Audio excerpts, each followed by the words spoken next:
We are now just 21 days away from Star Wars Celebration, which means we are only getting closer to the first reveal of the movie in the form of a teaser trailer. This is Mike Zero. If you guys are new to the channel, do make sure to subscribe to see future Star Wars content.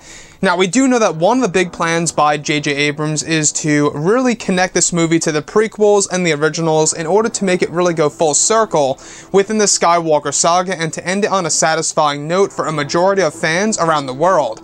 Now, these past couple of weeks or so, we've been learning a whole lot more about this film when it comes to some of the set leaks, the set designs, the concept art, and storyboard descriptions, etc. One of which has all to do with the moment between both Kylo Ren, portrayed by Adam Driver, and Emperor Palpatine, portrayed by an unnamed actor. Now, specifically, it's described that one of the scenes featuring Adam Driver as Kylo Ren included an unnamed actor in Palpatine's robe, and makeup was applied to recreate the character. It's described that the outfit was dubbed as Palpatine's cloak. It's said that the actor went through 3 hours worth of makeup for the scene where Palpatine was actually to be applied to his face, where the actor as the Emperor was acting in front of Adam Driver. It's said that the actor had a line or two of dialogue and that the set was very dark. It's unclear if this is a vision or perhaps a fill-in for the hologram sequence. Additionally, it's described that the iconic Palpatine laugh was heard at a certain point on set for the sequence. So I want to go over a couple of parts about this because this is very exciting. Now, we do know that J.J. Abrams is, of course, finding many different ways in order to apply prequel trilogy elements as well as original trilogy elements into this story in order to truly make it feel like it really is the end of the Skywalker saga. And that is, of course, Disney and Lucasfilm's plan. So they're really going all out and plan to go out with a bang with this movie in order to really make it feel very unique and original. So like I say, when we look at the character of Emperor Palpatine, we also know that J.J. Abrams is going to be exploring this character a little bit further in this film, you know, either in the form of holograms, visions, or whatever have you. But this scene in particular, I'm honestly quite surprised that they didn't get Ian back on board to portray the character of Emperor Palpatine. I really am starting to wonder why they wouldn't get Ian McDiarmid on board for the character of Palpatine. Maybe they did, maybe they didn't. I'm not quite sure. We do know that Ian is coming back for Star Wars Celebration, so maybe that's a hint. Maybe that's not a hint that he's back for the movie. But nonetheless, an unnamed actor is indeed portraying a version of Emperor Palpatine that stands in front of Kylo Ren, where it's also described that the iconic Palpatine laugh was heard on set at a certain point in time during the shoot. Now, the set and design was actually described to be very dark. I believe that this falls directly in line with what we went over a couple of months ago about the dark environment that Kylo Ren walks across on a metallic bridge as if he's walking in space.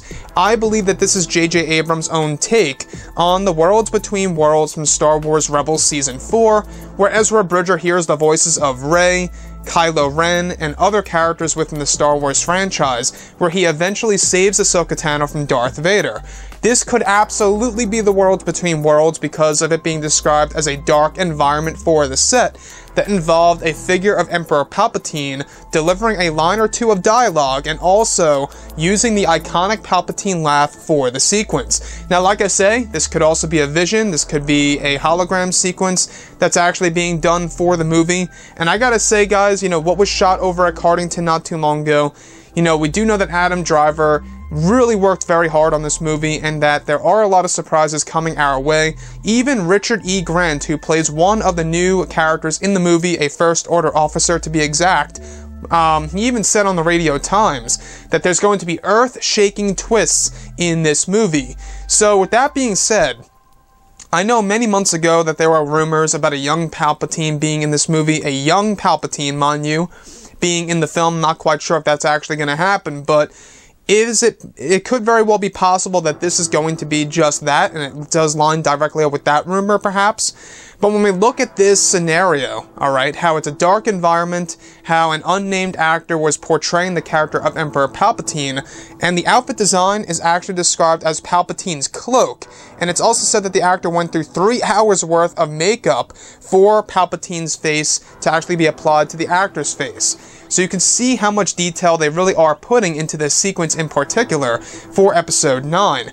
Honestly, guys, I am very excited to see what's coming our way by JJ and Chris. this. I couldn't be more fascinated I am about this movie currently because, let's face it, this is going to be a historical movie. It is the end of the Skywalker saga.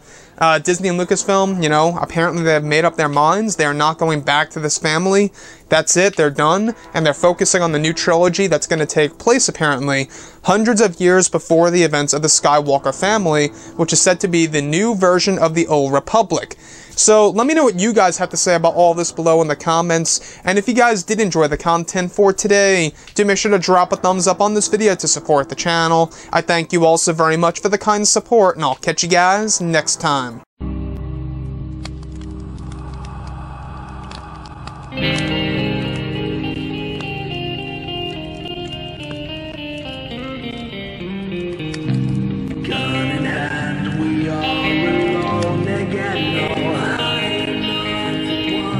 From night to moon we hear them moans again.